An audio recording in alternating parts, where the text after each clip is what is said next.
GCDA chairman സ്ഥാനത്തേക്ക് പോരുമുറുകുകയാണ്. മുൻ മന്ത്രിമാരായിട്ടുള്ള K Babu, Dominic presentation എന്നിവർ ആണ് പ്രാഥമികമായി പരിഗണിക്കപ്പെടുന്നത് എന്നുള്ളതാണ്. കോൺഗ്രസ് നേതാക്കളായ KP മുഹമ്മദ് കുട്ടി, ജോഷി പള്ളൻ എന്നിവരും സജീവമായി തന്നെ ഉയർന്നു കേൾക്കുന്ന പേരുകൾ ആണ്. കെ ബാബുവിന് അനുകൂലമാണ് നേതൃത്വം എന്നതാണ് നമുക്ക് മനസ്സിലാക്കാൻ സാധിക്കുന്നത്. വാർത്തയുടെ വിശദാംശങ്ങളുമായി ഡാനി പോൾ ആണ് ചേരുന്നത്. ഡാനി പോൾ, ഈ പദവി ഇപ്പോൾ ഒഴിഞ്ഞുകിടക്കുകയാണല്ലോ, അതിലേക്ക് ആരെത്തും എന്ന സൂചനയാണ് ഇപ്പോൾ ലഭിക്കുന്നത്?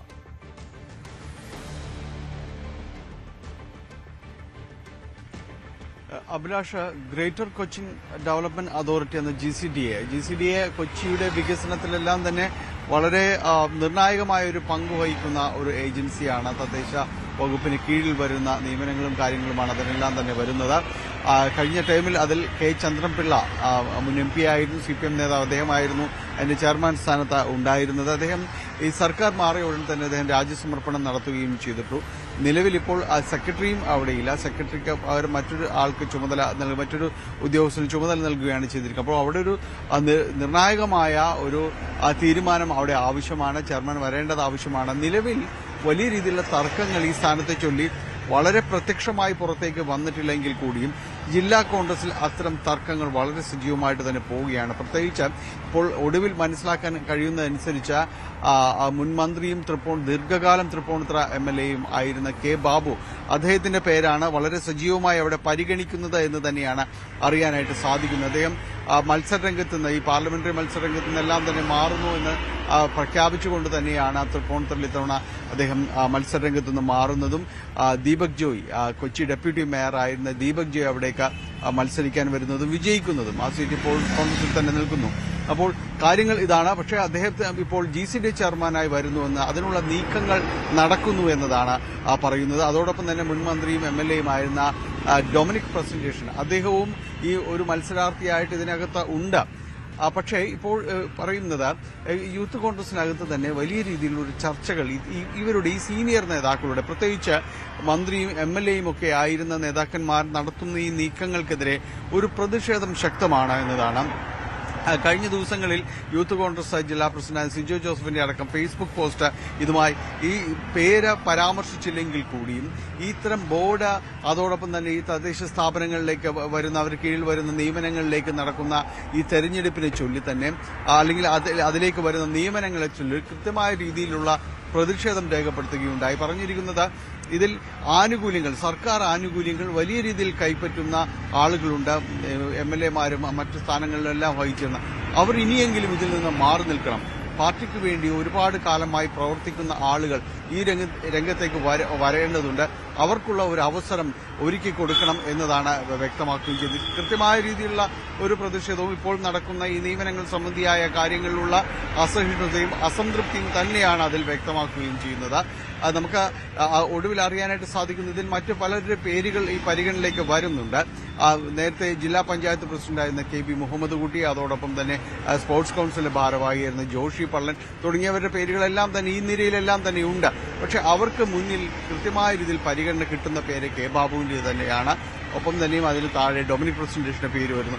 അപ്പോൾ ഈ പേരുകൾ പരിഗണിക്കുന്നതിൽ വ്യക്തമായൊരു എതിർപ്പ് ജില്ലാ കോൺഗ്രസിലടക്കം രൂപപ്പെട്ടു വരുന്നു എന്നതാണ്. പ്രത്യേകിച്ച് അത് യൂത്ത് കോൺഗ്രസിൽ, അത്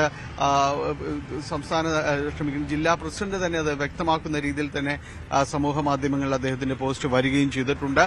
വലിയ രീതിയിലേക്ക് പരിഗണിക്കപ്പെട്ടവർ ഇനിയെങ്കിലും ഇതിൽ നിന്ന് മാറി നിൽക്കണം. അത് അവർ മാത്രമല്ല, ഈ നല്ല സർക്കാർ ഉദ്യോഗസ്ഥരായി വലിയ പൊസിഷനിൽ നിന്നെല്ലാം തന്നെ, വലിയ സ്ഥാനങ്ങളിൽ നിന്നെല്ലാം തന്നെ ഇറങ്ങി വന്ന് പിന്നീട് ശിഷ്ടകാലം ഒരു രാഷ്ട്രീയ പ്രവർത്തനം എന്ന രീതിയിലേക്ക് മാറ്റുമ്പോൾ അവരെ പോലും ഇവിടേക്ക് നോമിനേറ്റ് ചെയ്യപ്പെടുന്ന ഒരു രീതിയുണ്ട്. അതെന്തിനു വേണ്ടിയാണ് എന്ന് ചോദിക്കുന്നു. വളരെ തെരുവിൽ സമരം ചെയ്തും പാർട്ടി പ്രവർത്തനം നടത്തുകയും ദീർഘകാലമായി തുടരുകയും ചെയ്യുന്ന പ്രവർത്തകരെ എന്തുകൊണ്ടാണ് നേതാക്കൾ ഈ രീതിയിലേക്ക് പരിഗണിക്കാത്തത് എന്ന വലിയ ചോദ്യവും അദ്ദേഹം ഉയർത്തുന്നുണ്ട്. ഏതായാലും അതൊരു പൊതുവികാരമാണ് എന്ന് തന്നെയാണ് മനസ്സിലാക്കാനായിട്ട് സാധിക്കുന്നത്.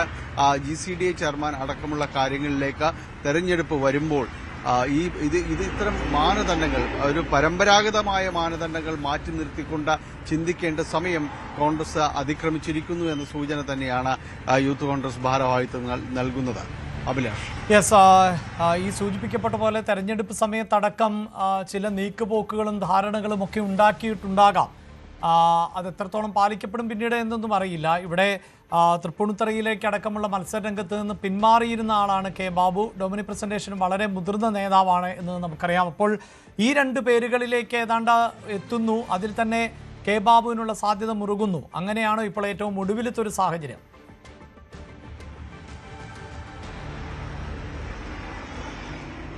അഭിലാഷ്, അങ്ങനെ തന്നെ വായിക്കണം. കാരണം അതിൽ കെ ബാബുവിന്റെ പേരിലേക്ക് ഏതാണ്ട് ചുരുങ്ങുന്നു എന്ന് തന്നെയാണ് പറയുന്നത്. കാരണം ഇതിലുള്ള ഒരു അടക്കം പറച്ചിൽ എന്ന് പറയുന്നത് ഇത് നേരത്തെ തന്നെ ഉണ്ടാക്കിയ ഒരു ധാരണയാണ് എന്നതാണ് പറയുന്നത്. കാരണം ഇതിപ്പോൾ വന്ന ഒരാശയമൊന്നുമല്ല.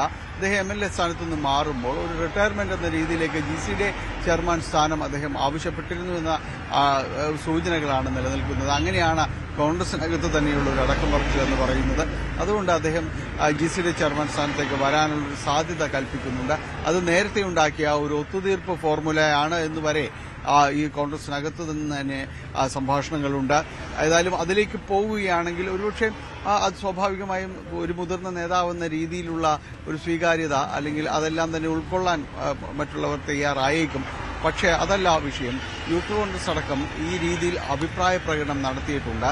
കാരണം വലിയ പരിഗണന ഇപ്പോൾ 10 വർഷങ്ങൾക്കു ശേഷം, അതിനിടവേളയ്ക്ക് ശേഷം അധികാരത്തിലേക്ക് UDF കോൺഗ്രസ് തിരിച്ചെത്തുമ്പോൾ നാളിത്ര കാലമായിട്ട് ഈ 10 വർഷത്തോളം തെരുവിലുണ്ടായിരുന്നവർ, അവർ യൂത്ത് കോൺഗ്രസിന്റേത് അടക്കമുള്ള നേതാക്കളുണ്ട്, കോൺഗ്രസിന്റേതായ നേതാക്കളുണ്ട്. അവർക്ക് യാതൊരു രീതിയിലുള്ള പരിഗണനയും കിട്ടാതെ പോയവരുണ്ട്. തദ്ദേശ തെരഞ്ഞെടുപ്പിൽ പോലും പ്രാതിനിധ്യം ലഭിക്കാതെ മാറിപ്പോയവരുണ്ട്. അവർക്കൊക്കെ ഇനി എപ്പോഴാണ് ഒരു പരിഗണന ലഭിക്കുക?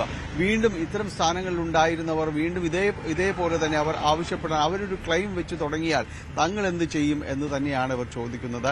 നിലവിൽ എറണാകുളത്തെ സാധ്യതയിൽ GCDA ചെയർമാൻ എന്ന് പറയുന്നത് കെ ബാബു എന്ന മുൻ മന്ത്രിയിലേക്ക് ചുരുങ്ങിയിരിക്കുകയാണ് എന്ന് തന്നെയാണ് മനസ്സിലാക്കുന്നത്. ഒരു ഭാഗത്തുള്ള അവരുടെ നിശബ്ദമായ രീതിയിലുള്ള ഒരു പ്രതിഷേധവും കോൺഗ്രസിനകത്തുണ്ട്, പ്രത്യേകിച്ച് യൂത്ത് കോൺഗ്രസിനകത്തുണ്ട്. അതിങ്ങനെ സമൂഹ മാധ്യമങ്ങളിൽ പോസ്റ്റായി പ്രതിഫലിക്കുന്നു എന്നതാണ്. അതിന് എത്രത്തോളം മൂർച്ചയുണ്ടാകുമെന്നതാണ് ഇനി അറിയേണ്ടത്. എന്തായാലും ഇപ്പോൾ GCDAയുടെ അധ്യക്ഷ സ്ഥാനത്തേക്ക് കെ ബാബു തന്നെ എത്തുന്നു എന്ന വിവരമാണ് പുറത്തുവരുന്നത്. കൂടുതൽ വാർത്തകൾക്ക് News 18 Keralam YouTube channel subscribe ചെയ്യുക.